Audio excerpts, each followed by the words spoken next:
Hello everyone, today I will discuss a new English structure with you. Stay till the end of the video. So let's get started. Hey everyone, तो कई बार हमें इस तरीके के sentences बोलने होते हैं कि अगर ऐसा होता तो ऐसा हुआ होता, अगर ऐसा नहीं होता तो ऐसा होता।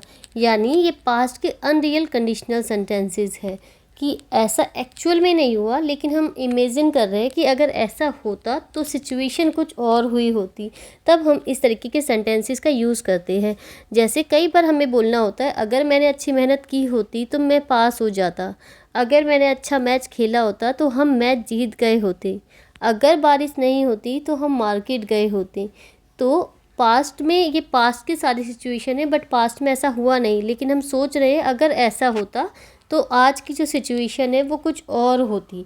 तो हम जस्ट इमेजिन कर रहे हैं कि ऐसा हुआ होता तो ऐसा होता, बट एक्चुअल में वैसा नहीं हुआ। तो इसे पास्ट की अनरियल कंडीशनल सेंटेंसेस भी बोला जाता है। तो चलिए इसका स्ट्रक्चर देखते हैं। If plus subject plus had plus verb की third form, if plus subject plus had plus verb की थर्ड फॉर्म, फिर subject plus would have plus verb की third form, if plus subject plus had plus verb की third form, plus subject plus would have plus verb की third form. पहला जो structure है had plus verb की third form, वो हमारी past की अनरियल सिचुएशन है।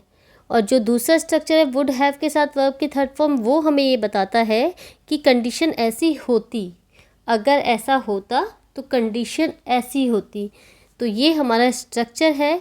चाहे सब्जेक्ट कोई भी हो, हमें हेल्पिंग वर्ब हैड ही यूज़ करनी है, और दूसरी सेंटेंस में जो दूसरा क्लॉज है उसमें हमें helping verb would have use करनी है, सब्जेक्ट चाहे कोई सा भी हो। तो चलिए इसके सेंटेंसेस देखते हैं, और ये आपको बहुत ही यूज़फुल होने वाले हैं, क्योंकि हमें बहुत बार इस तरीके के सेंटेंसेस बोलने होते हैं, लेकिन हम कंफ्यूज हो जाते हैं कि इन्हें किस तरीके से बनाना है। तो चलिए आज की वीडियो में आपको सब कुछ क्लियर हो जाएगा। तो सेंटेंसेस स्टार्ट करते हैं।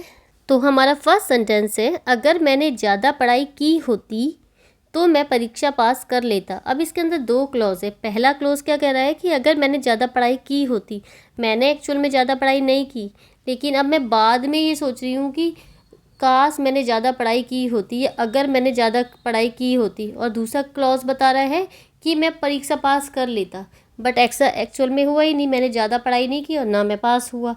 लेकिन हम जस्ट सोच रहे हैं कि अगर मैंने ज़्यादा पढ़ाई की होती तो मैं परीक्षा पास कर लेता। तो इस तरीके से ये सेंटेंसेस होंगे। तो चलिए इसको इंग्लिश में ट्रांसलेट करते हैं। If I had studied harder, ये हमारा फर्स्ट क्लॉज है, आई would have pass the exam.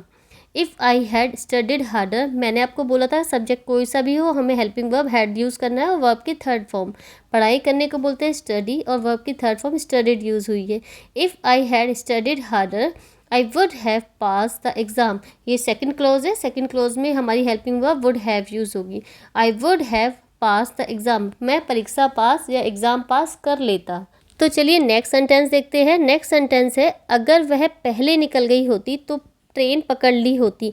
तो फर्स्ट क्लॉज क्या कह रहा है, अगर वह पहले निकल गई होती, वह एक्चुअल में पहले नहीं निकली और ना ही उसने ट्रेन पकड़ी, लेकिन हम बाद में ये बोल रहे हैं अगर तुम जल्दी निकल गई होती, या अगर वह पहले निकल गई होती तो ट्रेन पकड़ ली होती, या ट्रेन मिस नहीं करती, तुम ट्रेन पकड़ पाती। तो इसको कैसे बनाएंगे, if she had left earlier she would have caught the train. यहाँ पे सब्जेक्ट क्या है पहले क्लॉज में, वह के लिए हमने सी लगाया है, क्योंकि लड़की के लिए सी लगेगा। If she had left earlier, निकलने को बोलते हैं लीव, और तो हमने थर्ड फॉर्म यूज़ किए left. If she had left earlier she would have caught the train, वह ट्रेन पकड़ लेती। नेक्स्ट सेंटेंस, अगर हमें सच्चाई पता होती तो हम उनकी मदद करते। If we had known the truth, अगर हमें सच्चाई पता होती, if we had known the truth we would have helped him, हम उसकी मदद करते। If we had known the truth पहला क्लॉज, अगर हमें सच्चाई पता होती। दूसरा clause we would have helped him, हम उसकी मदद करते। नेक्स्ट सेंटेंस, अगर तुमने मुझे बताया होता तो मैं तुमसे मिलने आ जाता। If you had told me, अगर तुमने मुझे बताया होता, if you had told me. Next clause, I would have come to meet you, I would have come to meet you, मैं तुमसे मिलने आ जाता। पहले क्लॉज में क्या कह रहा है, अगर तुमने मुझे बताया होता, इफ़ यू हैड टोल्ड मी, बताने को बोलते हैं टेल, हमने वर्ब की थर्ड फॉर्म टोल्ड यूज़ की है और सब्जेक्ट यू के साथ हमने हैड यूज़ किया है। हेल्पिंग वर्ब हमेशा हैड ही यूज़ करनी है। If you had told me I would have come to meet you, मैं तुमसे मिलने आ जाता। नेक्स्ट सेंटेंस, अगर उन्होंने अच्छा खेला होता तो मैच जीत गए होते। If the had played well, अगर उन्होंने अच्छा खेला होता they would have won the match, वो मैच जीत गए होते। ना तो उन्होंने अच्छा खेले ना वो मैच जीते, लेकिन हम बाद में सोच रहे हैं अगर उन्होंने अच्छा खेला होता तो मैच जीत गए होते।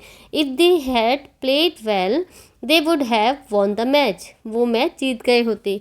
नेक्स्ट सेंटेंस, अगर बारिश हुई होती तो हम घर पर रहते। अब बारिश के लिए हम क्या यूज़ करेंगे, subject it. If it had rain, अगर बारिश हुई होती we would have stayed at home, हम घर पर ही होते। If it had rained we would have stayed at home, हम घर पर ही होते। नेक्स्ट सेंटेंस, अगर मैंने उसे देखा होता तो उससे बात कर लेता। If I had seen him, अगर मैंने उसे देखा होता I would have talk to him, मैं उससे बात कर लेता। अगर मैंने उसे देखा होता, if I had seen him I would have talk to him, मैं उससे बात कर लेता। नेक्स्ट सेंटेंस, अगर तुमने मेहनत की होती तो प्रमोशन मिल गया होता। If you had worked hard, अगर तुमने मेहनत की होती you would have got a promotion, तुम्हें प्रमोशन मिल गया होता।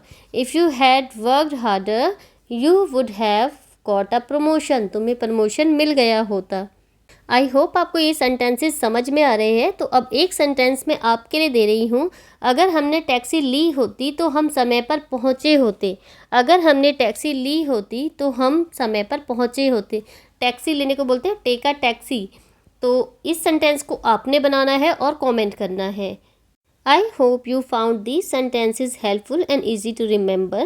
Keep practicing, keep improving. See you in the next video. Till then, take care and bye bye.